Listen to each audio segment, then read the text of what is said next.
पंच 2 मिनिटं फक्त सामना होल्डवर ठेवायचा आहे. लगेचच आपण सुरुवात करूया सामन्याला. 2 मिनिटं फक्त.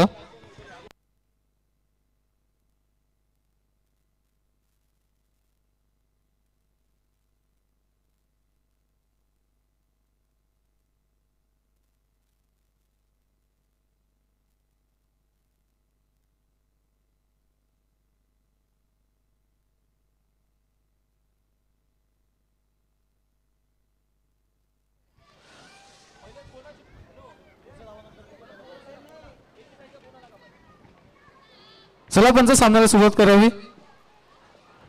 यूएस बॉयज संघ आपल्याला प्रथमतः क्षेत्ररक्षण करताना दिसतील.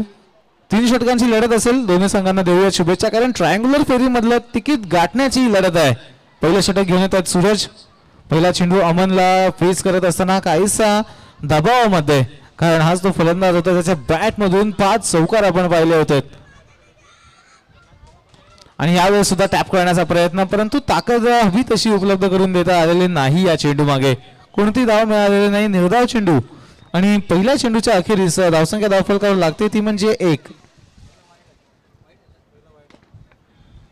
यावेळेस आणखीन एक टॅप चेंडू खेचला होता, परंतु कोणती धाव या चेंडूवर सुद्धा मिळणार नाहीये.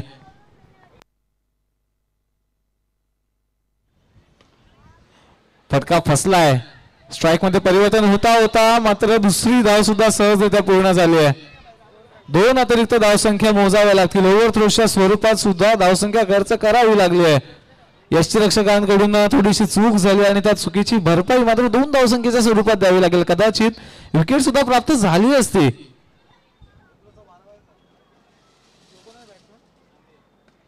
समीर आहेत दुसरे सलामीवीर. पहिला चेंडू हलक्या हाताने खेळून काढलाय. एकूण 4 चेंडूंच्या समाप्तीनंतर धावसंख्या लागली ती म्हणजे 3. यावेळेस चांगला चेंडू आहे. स्टंपिंगच्या स्वरूपात जावं लागेल माघारी. आणखीन एक फलंदाज होत आहेत बाद. डीजे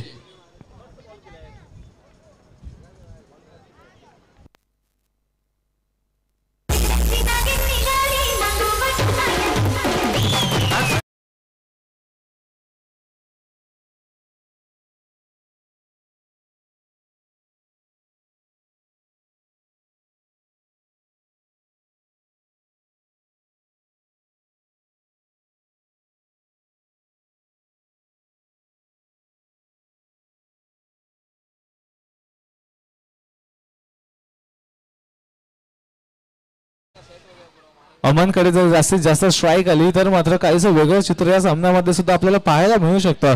कारण मागील सामन्यामध्ये सुद्धा अमनने दाखवलं होतं की माझ्या बॅटमध्ये किती दम आहे, माझ्या बॅटमध्ये किती ताकद आहे आणि बाजूंमध्ये असलेली ती ताकद आपल्या बॅटमधून ओकून काढत असताना काय सुंदर फटके लगावले होते, काय ते टॅप होते अमनच्या बॅटमधून. परंतु या सामन्यामध्ये काहीशी अडखळती सुरुवात झालेली आहे. पहिल्या षटकामध्ये फक्त 4 धावसंख्या धावफलकावर आहेत. आता नवीन गोलंदाज अरविंद येतील गोलंदाजी मार्कवर. पहिला चेंडू टॅप करण्याचा वारंवार प्रयत्न आहे. चेंडूला वारंवार एक टप्पा सीमारेषे बाहेर पाठवण्याचा प्रयत्न आहे, परंतु प्रयत्न मार्गी काही मात्र लागत नाहीये. निर्धाव चेंडूची झाली आहे समाप्ती. पुढील चेंडू पाहूयात. स्टंपिंग करण्याची संधी दवडली जाते. कोणाला जीवनदान दिलं जात आहे? अमनला मिळतंय जीवनदान.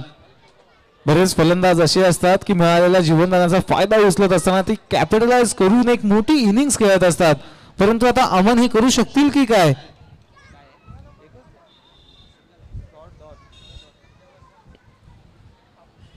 यावेळेस मात्र पाहूयात की फलंदाजांना जावं लागेल माघारी. सरळ दांडी केली जाते. गुल अमन झालेत बाद. नॉनव्हेज खाऊन तब्येती झाल्याच पाहिजेत. अरे ढेऱ्या घेऊन फिरायला आपण काय पोलीस आहे का काय?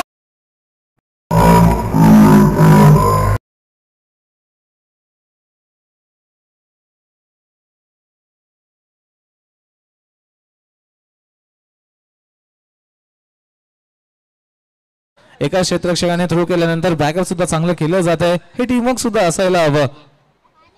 एकूण 4 चेंडूंची समाप्ती. अजूनही शेवटचे 2 चेंडू शिल्लक असतील. सचिन हजारे पुन्हा एक देतील स्ट्रायकिंग एंडवर. फटका खेळण्याचा प्रयत्न, परंतु सरळ गोलंदाजांच्या हातामध्ये आणि ही गफलत झालेली फलंदाजांमध्ये विकीला माघारीचा रस्ता दाखवून जाईल. फलंदाज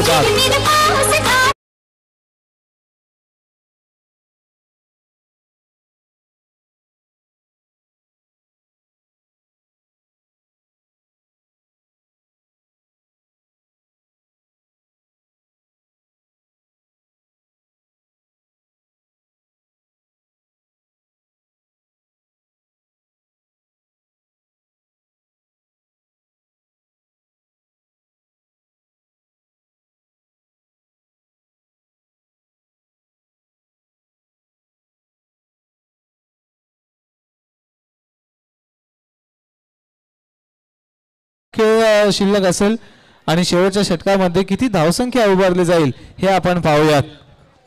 दोन संघांनी ट्रायंग्युलर फेरी सकाळच्या आणि दुपारच्या सत्रामध्ये गाठलेली आहे.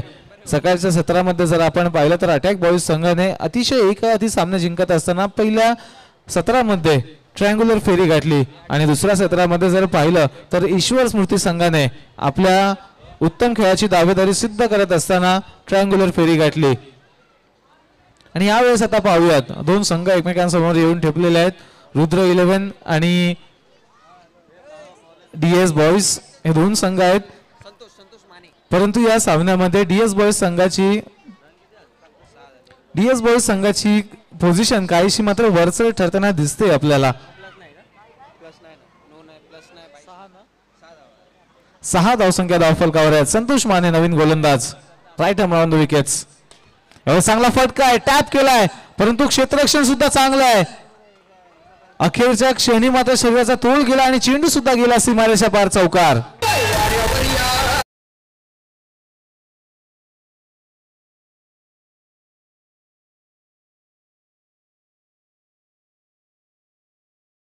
होता क्षेत्ररक्षकांचा प्रयत्न जरूर होता परंतु बॅकअप चांगलं करता आलेलं नाहीये. आणि अशातच पाहूयात पंचांचा इशारा येतोय. नो बॉल जरूर आहे परंतु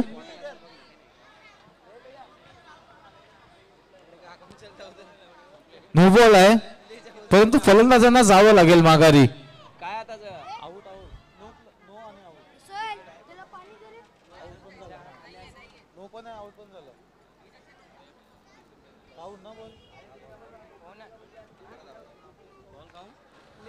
अकरा धावसंख्या धावफलकावर आहेत.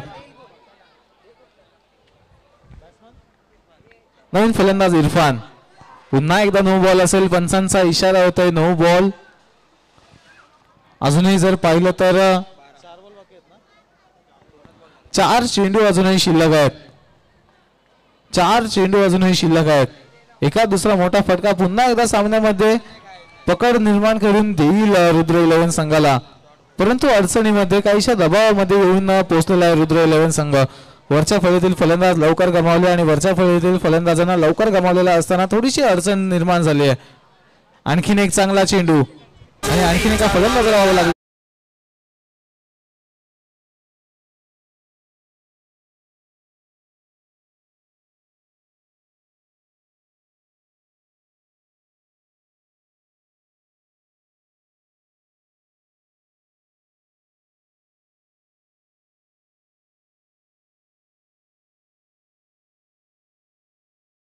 क्षेत्ररक्षण एकदा काढून पूर्ण केले जाते. आता शेवटचा एक चेंडू शिल्लक असेल आणि सचिन हजारे असतील स्ट्रायकिंग एंडवर. 13 धावसंख्या धावफलकावर आहेत.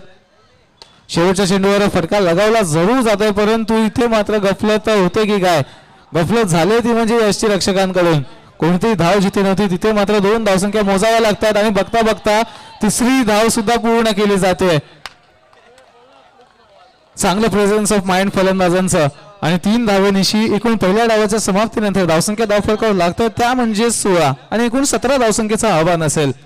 17 धावसंख्या उभाराव्या लागतील जर या स्पर्धेची ट्रायंग्युलर फेरी गाठायची असेल DS बॉईज संघाला.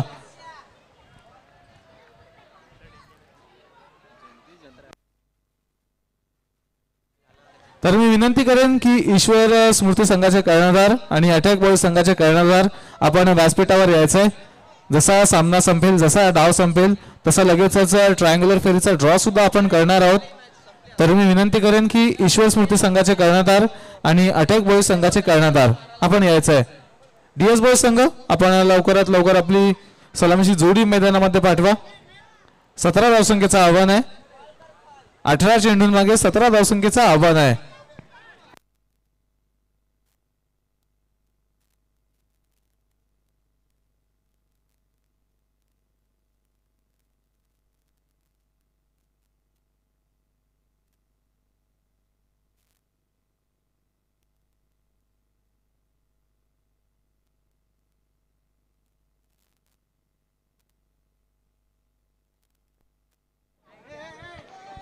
सतरा धावसंख्येचं आव्हान आहे आणि हे आव्हान पार पाडण्यासाठी आलेली सलामीची जोडी आपण मैदानामध्ये पाहतात. सूरज आणि गोपाळ अशी सलामीची जोडी असेल तर गोलंदाजी माळखोर असतील Aman. Right hand on the wicket. पहिला चेंडू अतिरिक्त उसळी प्राप्त केली आहे. बॅटच्या रडार मध्ये आला नव्हता हा चेंडू. बॅटला हुलकावणी देऊन सरळ यष्टीरक्षकांच्या हातामध्ये विसावला. निर्धाव चेंडूची झाली आहे समाप्ती. Dot ball. पुन्हा एकदा त्याच पद्धतीचा चेंडू हाताळण्याचा प्रयत्न, परंतु फलंदाजांकडे ताकद आहे, नजाकत आहे आणि दमदार स्ट्रोक. सीमारेषा पार चेंडू चौकार.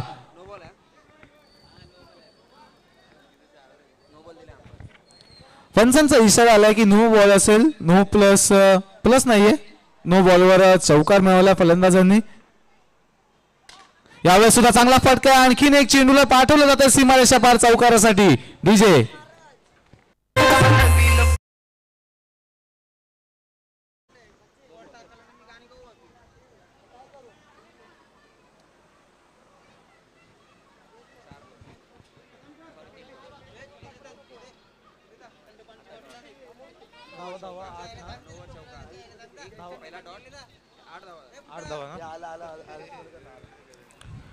8 धावसंख्या धावफलकावर लगावल्या गेल्यात. त्याच दरम्यान पुन्हा एकदा मान्यवरांचं शुभ आगमन होत आहे. ज्यांच्या सन्मानार्थ, ज्यांच्या आदरार्थ ही स्पर्धा आयोजित केली गेली आहे असे आमचे लाडके माननीय श्री कैलास दादा खरात साहेब यांचं आगमन होत आहे. आपले सुद्धा आम्ही पुन्हा एकदा सहर्ष स्वागत करू इच्छितो. आणि त्यांचं स्वागत मात्र सूरजने काही कमी ठेवलेले नाही आहेत. त्यांच्या स्वागतामध्ये आपल्या चौकाराने कैलास दादांचं सुद्धा अतिशय शुभ आगमन केलं जात आहे. चेंडू सीमारेषा पार चौकार. शेवटचा एक चेंडू अजूनही शिल्लक आहे. धावसंख्या धावफलकावर आहेत 12 धावसंख्या धावफलकावर आहेत. शेवटचा एक चेंडू अजूनही शिल्लक असेल.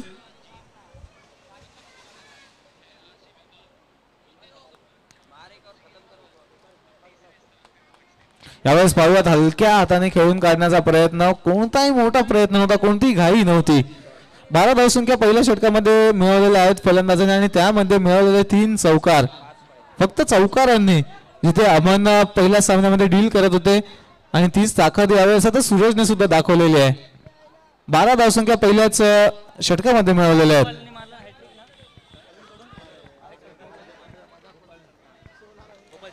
गोपाळ शिंदेसाठी खुशखबर असेल जर लागोपाठचे 3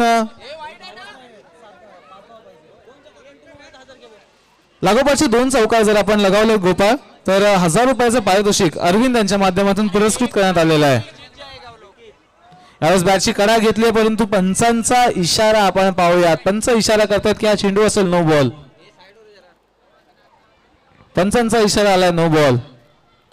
यावेळेस सुद्धा फटका चांगला आहे परंतु चौकाराच्या दिशेने जाता जाता क्षेत्ररक्षकांच्या हातामध्येच विसावला. आणखीन एका डॉट बॉलची समाप्ती. विकी चांगली गोलंदाजी करत आहेत परंतु यावेळेस पाहूयात आणखीन एक निर्धाव चेंडू येत आहे की काय.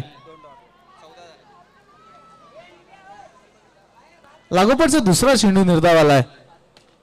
यावेळेस अगदी पुढे आले होते आणि इथे मात्र सूरजला बाद करण्याच्या नादामध्ये पाहूयात विकेट गमावलेली आहे की काय. मिळते फक्त आणि फक्त एकच धाव. मिळेल ती फक्त आणि फक्त एकच धाव. त्याच दरम्यान व्यासपीठावर पुन्हा एकदा अतिथी मान्यवरांचं शुभ आगमन होत आहे. मी ईश्वर यादव साहेब तसेच अजय भालेराव साहेब आपले सहर्ष स्वागत करत आहे. कैलास दादा खरात चषक 2025 मध्ये आपले सहर्ष स्वागत.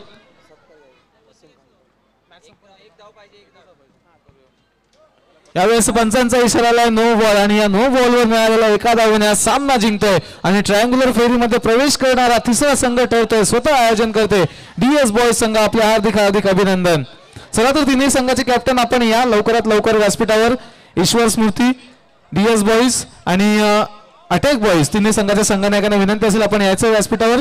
त्याच दरम्यान आपण व्यासपीठावर उपस्थित अतिथी मान्यवरांचा आदर सन्मान इथे पार पाडणार आहोत.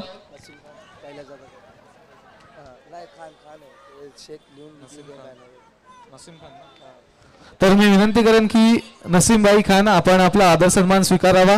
ही स्पर्धा ज्यांच्या सन्मानार्थ आयोजित केली गेलेली आहे असे आदरणीय व्यक्ती